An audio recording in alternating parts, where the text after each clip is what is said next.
tous. Merci de votre invitation. Alors, je vais commencer très rapidement pour Madame Allman. Absolument, tout à fait, merci. Donc, je voulais juste préciser quelque chose qui avait été dit précédemment. Le nucléaire à 12 grammes, c'est la moyenne mondiale qui est fournie par le GIEC pour l'empreinte carbone du nucléaire. Le nucléaire français est à 4 grammes de CO2 au kilowattheure, ce qui en fait de très loin l'énergie la plus bas carbone de France, voire d'Europe s'il y avait le nucléaire suédois qui était à 2,5 grammes.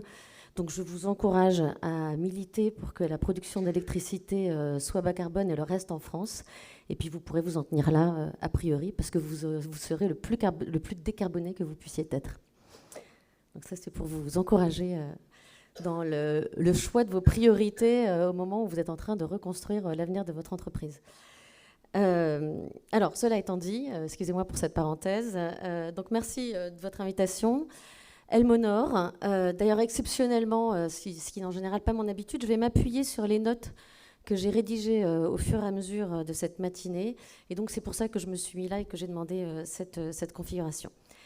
Alors, quand je me présente devant vous, la raison de ma présence n'est pas seulement d'être la présidente de 2 ONG pro-science, comme on dit, que sont les éco-humanistes et les Voix du nucléaire. Ces 2 ONG ont vocation à rééquilibrer le débat sur la transition énergétique en investissant le champ de la société civile.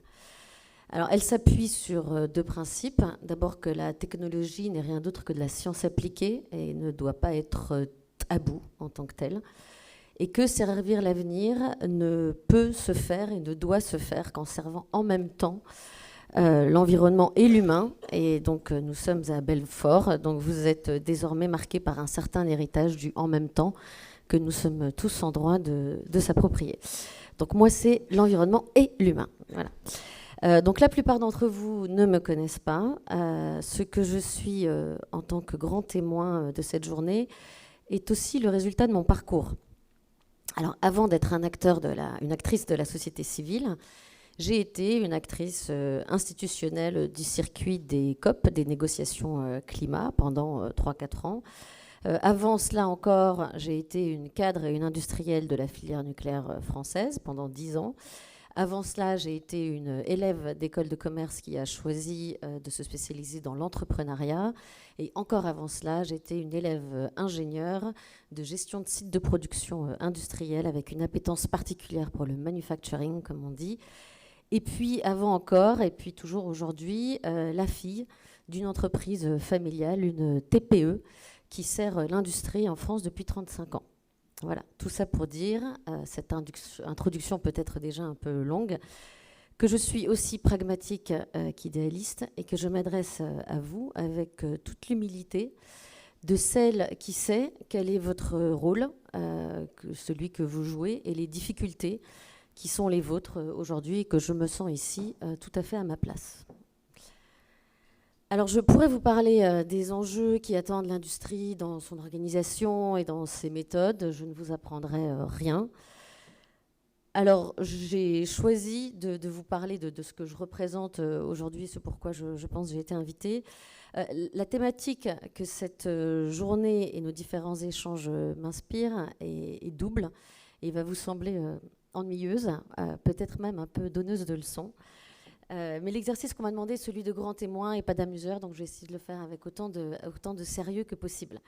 Donc cette thématique, ça va être collectif, responsabilité et ambition. Voilà. Le programme est posé. Donc ambition, pourquoi ? Parce que la transition énergétique dont je m'occupe de manière extrêmement dédiée depuis les 7 dernières années maintenant, est le remplacement de 80% de nos sources d'énergie par d'autres. Bas carbone, pas forcément la réduction de la consommation. On cherche à réduire quand on ne sait pas décarboner. Si on sait décarboner, ça n'est pas la priorité. Donc jamais dans l'histoire, à l'échelle humaine, nous nous sommes donné un objectif aussi grand, aussi compliqué, autant dire aussi inatteignable, en aussi peu de temps. On parle de 28 ans d'ici à 2050, voire 27 dans quelques mois. Et l'immense majorité de la manière dont nous faisons les choses et dont ce qui nous définit à l'échelle locale comme mondiale doit désormais changer. Donc une ambition qui ne doit jamais être une lubie sur la nature des moyens, mais sur leur solidité. Alors les voix du nucléaire que je représente ont une moyenne d'âge en dessous de 30 ans. Je peux vous dire que les jeunes n'ont pas envie que de vision et de rêve et d'innovation. Ils ont envie de garanties et de solidité sur lesquelles construire. Ils nous attendent au tournant. Je suis de très loin une des plus âgées des voix du nucléaire qui drainent aujourd'hui dans la mobilisation et le suivi qu'elles entraînent plus de 60 000 personnes en France. Donc le parti pris que les voix du nucléaire ont adopté à cet égard est celui-là, réussir la transition énergétique avec une vision claire de ce qui constitue une réponse aux enjeux présents, qui est l'industrie, et de ce qui est nécessaire pour l'avenir, qui est la recherche, sans confondre les deux. Dans ces conditions, s'appuyer sur ce qui a le plus de chances de fonctionner dans un monde qui va connaître de plus en plus de crises revient à s'appuyer sur ce dont nous disposons déjà et qui fonctionne. Vous savez, ce n'est pas moi qui vais vous l'apprendre, l'effort que nécessite la création d'une filière et de son marché d'ailleurs. Ce sur quoi nous avons la main pour assurer souveraineté et résilience vis-à-vis des crises géopolitiques, qui ne sont pas une métaphore, des crises de marché, des pénuries de matériaux, de ressources à venir. Cela va évidemment faire de la réindustrialisation, faire de la souveraineté, va nécessiter de mobiliser des sommes d'argent importantes. C'est un effort capitalistique réel, mais qui se fera sur le territoire, au bénéfice du territoire. Nous dépensons de l'argent sur nous-mêmes. Nous soutenons nos filières et cet argent, nous allons l'investir en réalité plus que le dépenser. Et troisième point sur lequel s'appuyer, ce qui est résilient et à durée de vie longue, ce qui va durer dans le temps sans nécessiter une refonte permanente. Parce que je suis sûre que vous en êtes tout aussi convaincus que moi, notre attention va être requise ailleurs. Donc il faut aussi, quand on construit, s'assurer qu'on construit dans la durée et qu'on peut aussi changer de priorité et nos enfants de même. C'est bien sûr parce que le nucléaire répond à tous ces critères, et particulièrement en France, et qu'il sert tous ces critères, que notre association Les Voix du nucléaire lui accorde cette importance dans le mix et dans les efforts de décarbonation. Il ne fera bien sûr rien seul. Tout ce qui contribue à l'objectif et que vous avez cité compte, y compris, d'ailleurs, je l'ai entendu un petit peu, mais à mon goût pas assez, l'hydroélectricité et notamment les stations de pompage-turbinage qui assurent aujourd'hui plus de 95% du stockage mondial de l'électricité et dont il reste un potentiel certain en France. Mais nous ne ferons rien sans lui, sans le nucléaire aujourd'hui. Deuxième axe, le collectif. Alors nous n'allons pas pouvoir atteindre l'objectif de la transition énergétique en ordre dispersé. Nous n'allons même pas pouvoir aller dans la même direction, chacun de notre côté. Réaliser que de l'extérieur même de l'industrie et de l'entreprise, que je représente aujourd'hui, nous avons conscience de l'importance pour les filières industrielles de raisonner collectif. En tant que bénéficiaire ultime, on est les consommateurs citoyens, je suis presque une association de consommateurs, et aussi naïvement que cela puisse paraître, nous vous demandons de poursuivre cet effort entre grands donneurs d'ordre et ETI et PME, par exemple, de vous entraider, de recruter, de former, d'investir ensemble, de donner de la visibilité quand elle est nécessaire et de s'inquiéter des conditions de survie des autres. Les temps sont quand même un peu graves et le leadership, notamment, ne doit pas que se détenir, il doit s'assumer. Le collectif, c'est aussi faire société. Faire société consiste à se faire confiance les uns les autres sur ce que chacun fait de mieux, sur ce que chacun comprend le mieux et les recommandations qu'il fait aux autres. Le collectif, dans cette acceptation, nous amène directement à la responsabilité qui est la nôtre vis-à-vis notamment de l'opinion publique.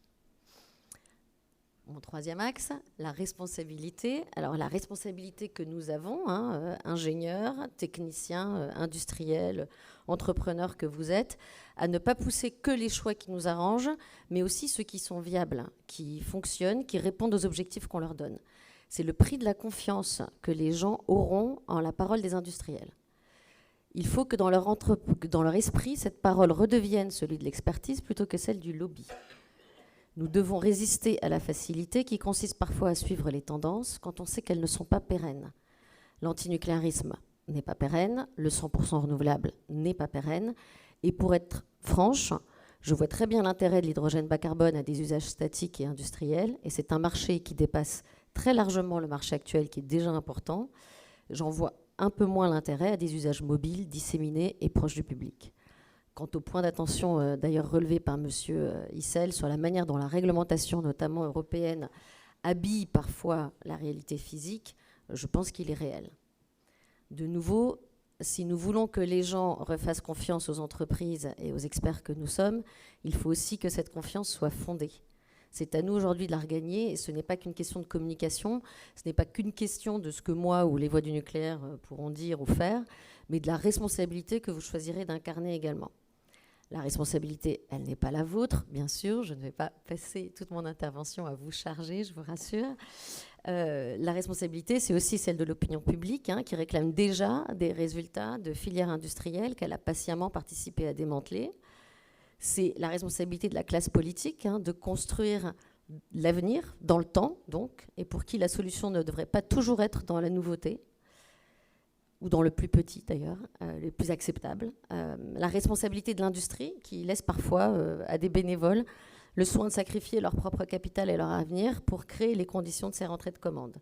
La responsabilité de chacun d'entre nous, finalement, acteurs professionnels mais aussi citoyens, qui avons le droit de prendre la parole, d'agir, de porter et de partager notre expertise. L'atteinte de nos objectifs, qu'ils soient climatiques, environnementaux, économiques ou sociaux, va dépendre du développement de l'industrie. C'est ma conviction absolument profonde. Ce développement dépend de l'opinion publique, dont vous êtes, autant que de moi. Il nous faut aujourd'hui assumer la responsabilité de notre inaction jusqu'à maintenant dans la sphère publique. L'exemple des voix du nucléaire est à ce titre édifiant. J'ai créé les voix sur le constat que si on ne faisait rien, il ne se passerait rien. Je concède, c'est pas très original, mais c'est quand même ce qui s'est passé pendant des années. Alors la preuve qu'on a apportée, c'est que du jour où on s'y met, les choses changent. Les voix ont une notoriété qui est aujourd'hui encore modeste, quoique j'ai pu tester tout à l'heure que le plus jeune d'entre nous les connaissait, donc ça je suis ravie de le savoir. Et leur progression, cela dit, a été depuis 2018 assez spectaculaire. Nous avons su créer une composante société civile contre le changement climatique et ouvertement pro-nucléaire, qui fait les démonstrations journalières qu'on peut attirer beaucoup de jeunes, en majorité hors de la filière, et qu'on peut remotiver et repousser dans les filières techniques et d'ingénierie. Donc la prise en compte essentielle d'une opinion publique qui a quand même été, il faut le dire, manipulée depuis des années par les mouvements antinucléaires à qui on a laissé beaucoup de place, peut-être trop, doit devenir un axe de votre action en tant que professionnel, mais aussi en tant que citoyen, pour redonner sa place à une industrie qui a été quand même assez sur la défensive jusqu'à maintenant. Ce n'est pas évident, je le sais, je l'ai expérimenté et j'en conviens assez facilement, mais nous y essayons, par exemple, depuis 4 ans, nous pouvons vous aider. Et puis je suis bien la preuve qu'on peut passer d'un rôle de cadre industriel qui ne connaît rien à la société civile et au débat public et finalement s'y former. Donc en conclusion, excusez-moi peut-être de la longueur de mon propos, renouer une confiance mutuelle avec la population est le seul moyen pour vous et pour moi de dérisquer aujourd'hui la montée en puissance des compétences, la décision politique et l'acceptabilité de l'opinion publique sur les projets. 3 choses qui sont des conditions indispensables à votre réussite. C'est difficile, mais cette confiance, si on veut la rétablir, il va falloir faire le premier pas. Voilà ma réaction aux 2 tables rondes de ce matin. Merci beaucoup.